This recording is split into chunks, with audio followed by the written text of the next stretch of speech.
muling naranasan ang masikip na daloy ng trapiko sa pambansang lansangan na bahagi ng Barangay Balete, Jardín Nueva Vizcaya kagabi matapos naman na mabangga ng isang forward truck ang sinusundang pampasaherong bus sa naging panayam ng Bombo Radyo Kawayan kay Police Captain Daryl Marquez, ang acting chief of police ng Jadi Police Station. Sinabi niya na ilang metro na lamang ang layo ng pinangyarihan ng aksidente sa naunang bumaliktad na truck na naglalaman ng malaking solar transformer noong nakaraang araw.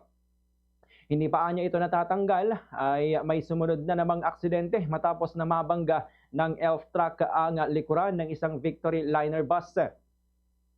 Naipit ang pasahero na nasa harap ng ELF truck kaya naman umabot sa mahigit isang oras na rescue operation ng mga otoridad at naging malubha ang tinamong injury ng biktima. Dahil dito, sumikip ang daloy ng trapiko sa lugar at kinailangan na ipatupad ang one-way traffic scheme at ilang minutong interval sa magkasalubong ng mga sasakyan. Batay sa kanilang investigasyon, natanggal ang gulong ng forward truck na may lamang mga gulay kaya nawalan ng kontrol ang tsoper at bumangga sa sinusundang bus. Matapos nito, kaninang madaling araw din, isa na namang aksidente ang naitala na kinasasangkutan din ng isang bus, isang commuter van at ambulansya. Nasawi ang isang pasahero na nakaparadang commuter van matapos makaladkad ng bus. Sa salukuyan ay nagsasagawa pa ng removal operation ng mga otoridad sa mga humambalang na sasakyan sa naturang lugar. Nagkaroon din niya ng aberya ang ginagamit na crane sa pagtanggal sa malaking transformer na karga ng bumaliktad na truck. Nananatili din na one-lane passable na natural lansangan dahil sa mga aksidenteng sasakyan at nakabantay naman sa lugar ang pulisya katuwang ang iba't ibang force multipliers.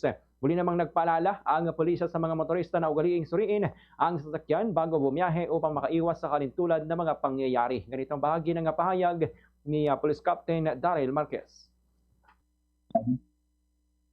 Yung forward truck naman po na may kargang mga gulay ay natanggal po itong gulong. Kaya po nawalan din siya ng kontrol hanggang sa tinamaan po itong bus na nasa harapan po niya. Yes po. So makikita po natin talaga kung i-assess ko po, malaking factor po talaga yung sakyan, yung preparation po, chinik po nila yung sasakyan po nila bago sila bumiyahe. Fast sa Radyo Bombo!